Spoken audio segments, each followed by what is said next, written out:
این خودش باعث میشه که دیگه شما اون مشکل باز و بسته شدن اون در یا پنجره رو نداشته باشین. توی این جلسه و جلسه بعد از سری دوره آکوستیک تریتمنت با من پرهام صبوری میخوام به صورت عملی بهتون نشون بدم که چطور آکوستیک تریتمنت ها رو توی یک اتاق مربعی شکل نصب بکنین. این دو جلسه از مهمترین جلسات این دوره هستن، پس حتما مطمئن بشین که تا آخر این ویدیوها رو تماشا میکنین و برای بهتر دیده شدن این ویدیو حتما این ویدیو رو لایک بکنین و کامنت بذارین و کانال من هم سابسکرایب بکنین تا از ویدیوهای بعدی من مطلع بشین.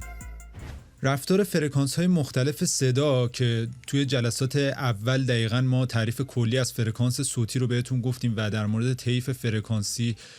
و اینکه فرکانس‌های زیر و فرکانس‌های بم چی هستن و چه تفاوت‌هایی توی دامنه و طول موجشون وجود داره رو بهتون گفتیم که حتما لینکش هم میذارم برین اون جلسه رو ببینین. ولی تو این جلسه قرار هستش که در مورد اینکه این فرکانس‌های صوتی رو به چند بخش تقسیم بندی می‌کنیم و چطوری از محدوده‌های مختلف فرکانس صوتی برای بهبود آکوستیک تریتمنت خودمون بهره میبریم قرار هست صحبت بکنم. فرکانس‌های صوتی بر حسب هرتز محاسبه میشوند و از اونجا که محدوده شنیداری تقریبی انسان بین 20 هرتز تا 20000 هرتز هستش، برای همین کنترل این محدوده در یک اتاق برای ما بسیار حیاتی هستش. خب فرکانس‌های صوتی بر اساس محدوده به 6 محدوده اصلی تقسیم بندی میشن. ما توی جلسات حالا میکس و مسترینگ دقیقاً در مورد اینها صحبت میکنیم که چجوری طیف‌های فرکانسی رو ما به 6 محدوده مختلف تقسیم بندی میکنیم. دقیقاً اینجا هم میخوایم این 6 محدوده مختلف رو بهتون بگیم و خیلی مهم است که بدونین که هر کدوم از این محدوده‌ها اسمش چی هست و از چه ابزارها و آکوستیک تریتمنت هایی ما قرار هست استفاده بکنیم برای اینکه هر کدوم از این محدوده ها رو بیایم و کنترل بکنیم. اولین محدوده لو اند ها هستند که از فرکانس های 20 هرتز شروع میشه تا فرکانس های 60 هرتز و پایین ترین محدوده، یعنی دیگه یه جورای بم ترین صدای ممکن رو دارن و فرکانس هایی هستن که خیلی صدای بمی دارن. محدوده دوم فرکانس های لو هست یا فرکانس های پایین هستن که از 60 هرتز شروع میشه تا 250 هرتز و اینها هم یه جورایی تو همون محدوده فرکانس های بیس ما یعنی فرکانس های پایه ما حساب میشه. پس محدوده لو اند و لو جفتشون توی محدوده فرکانس های بیس ما حساب میشه. فرکانس های لو مید از فرکانس های 250 تا 500 هرتز شروع میشه که تقریبا حالا یه مقدار بالاتر از اون فرکانس های فاندامنتال ما میشه و بعد فرکانس های مید رنج که دیگه تقریبا میشه گفت توی این محدوده گوش انسان خیلی حساس تر میشه و این فرکانس ها رو خیلی دقیق تر میتونه تشخیص بده و فرکانس های مرکزی اینا به حساب میان یا همون مید رنج بهشون میگن که 2000 هرتز هستن. و این محدوده لو مید و مید رنج همونطور که گفتم محدوده‌ای هستن که هر تقریبا محصول و آکوستیک تریتمنتی که شما استفاده بکنین، حالا از قبیل ابزوربرها، دیفیوزرها، معمولا برای کنترل این محدوده استفاده میشن و جزو محدوده‌ای هستن که خیلی گوش انسان هم حساس هست به حالا این محدوده. و های مید ها که از 2 کیلو هرتز یا همون 2000 هرتز شروع میشه تا 6000 و همینطور هایی که دیگه بالاترین فرکانس ها میشن و از 6000 هرتز شروع میشه تا 20000.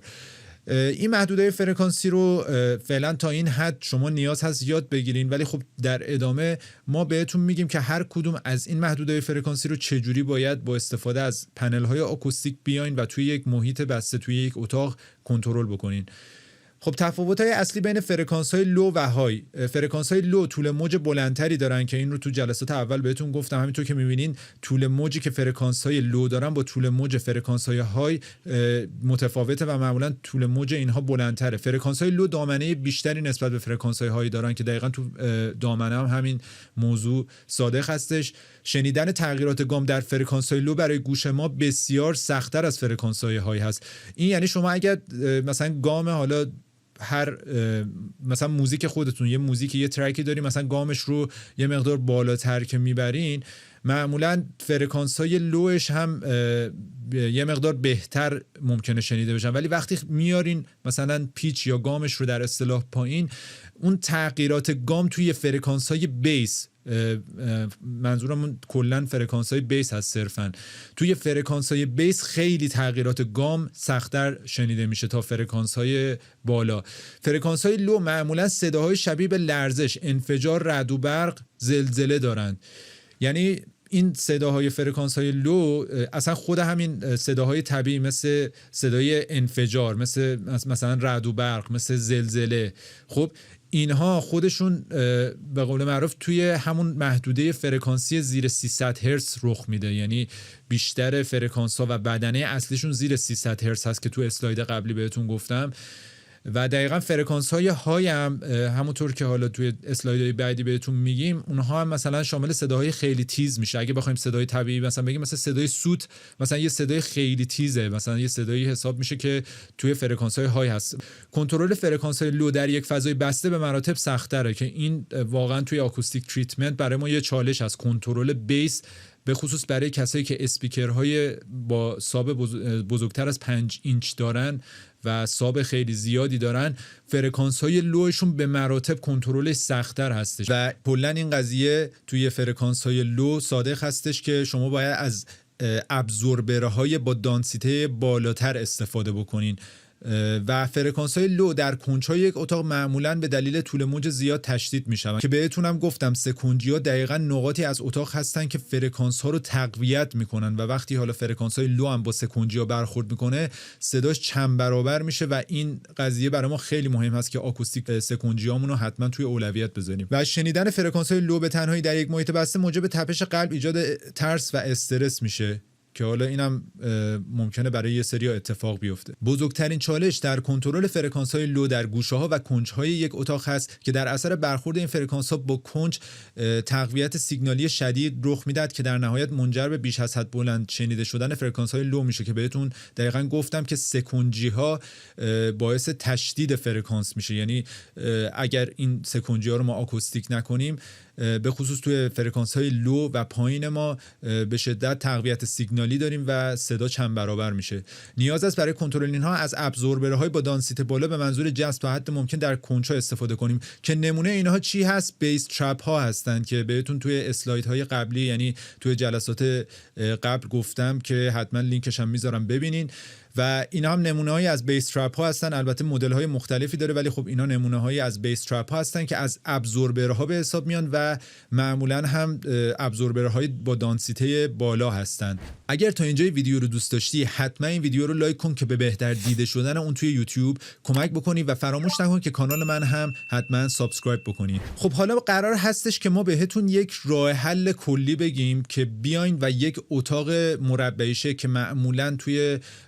60-70% موارد وقتی میخواین یک اتاقی حالا کرایه بکنین معمولا اتاقها مربعی یا نهایت مستطیلی شکل هستن. خب بیایید فرض کنیم شما یک اتاق مستطیلی شکل دارین که دارای 12 گوشه دو وجهی است و 8 گوشه سه وجهی. ببینید اکثر اتاقها معمولا به این صورتی هستن که تو این شکل میبینین، یعنی معمولا حالا یا مربعی شکلن یا مستطیلی شکلن توی 70-80% موارد. و ما میخوایم بهتون دقیقاً تکنیک آکوستیک کردن اینها رو نشون بدیم که چجوری میتونین این اتاقها رو آکوستیک بکنین و باید دقیقاً کدوم قسمت از کنجها رو بپوشونین. همینجور که میبینین نقاط مختلف رو با حروف A B C D، حالا اینا در از سکنجی ها هستن که بهتون گفتم چالش اصلی ما، اینا رو با حروف انگلیسی نوشتیم و همینطور که میبینین کنجهای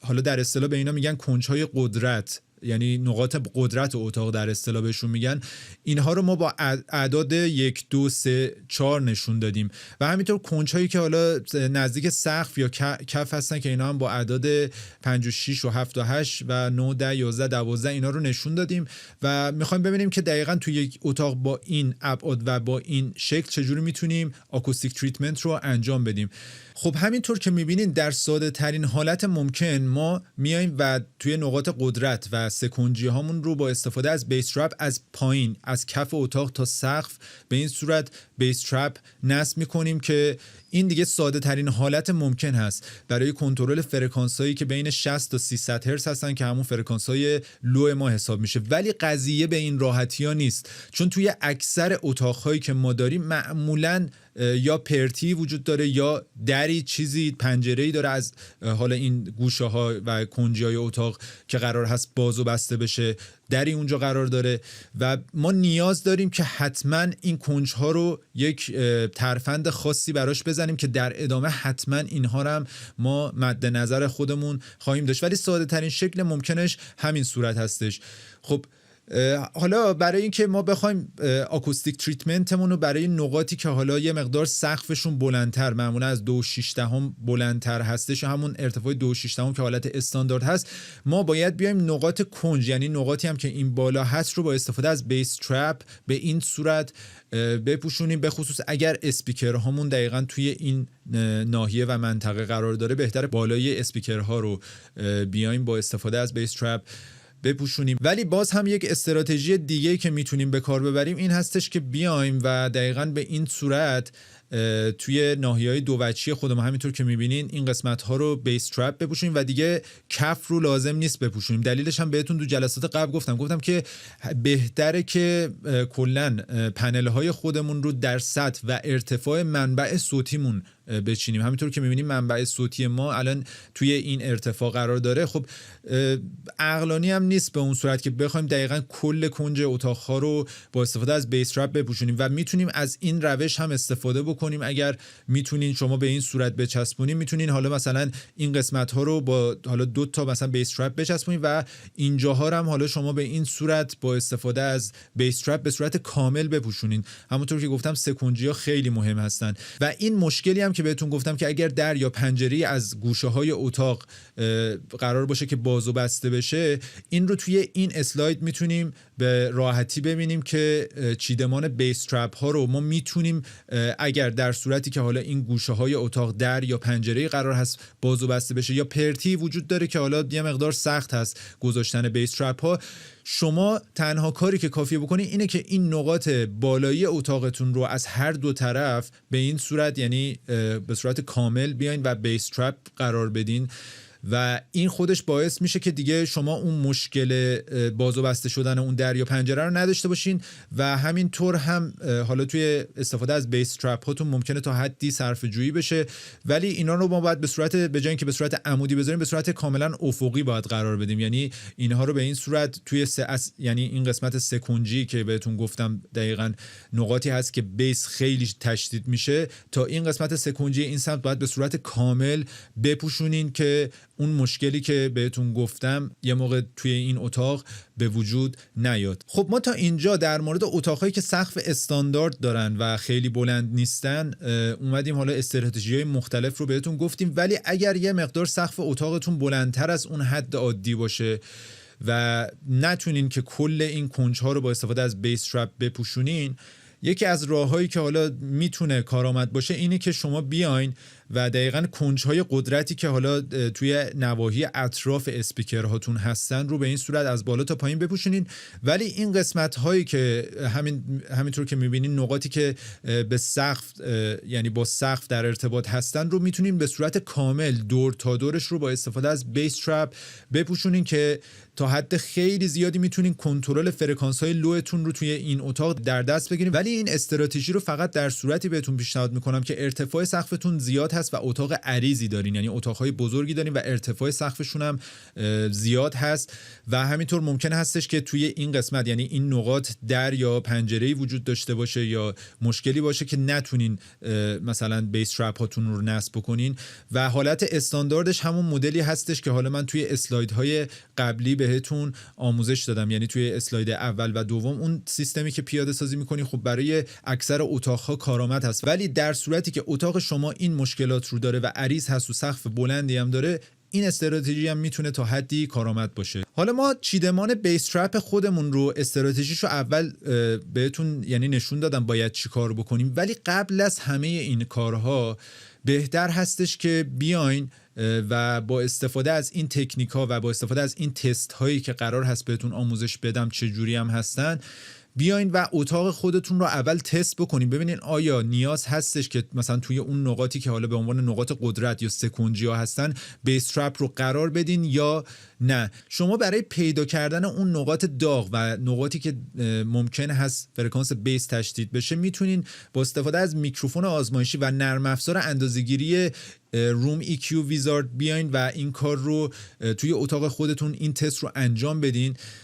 و این هم مد نظرتون داشته باشین که این نرم افزارها خب میتونه تا حد خیلی دقیق تری به شما بگه که آقا کجای اتاق شما نیاز به آکوستیک تریتمنت داره و کجا هستش که شما باید این پنل ها رو نصب بکنین و یک مقدار آزمون و خطا هم داره. یعنی شما ممکنه پنل ها رو نصب بکنین و اون استراتژی هایی که بهتون آموزش دادیم رو پیاده سازی بکنین، ولی وقتی میایین اون تست رو انجام میدین باز ببینین که اون مشکلات وجود داره و مجبور بشین دوباره پنل ها رو تغییر بدین. حالا اگه با نرم افزار روم EQ ویزارد شما آشنایی زیاد ندارین و نمیتونین با این نرم افزار کار بکنین، یکی دیگه از راه حل ها استفاده از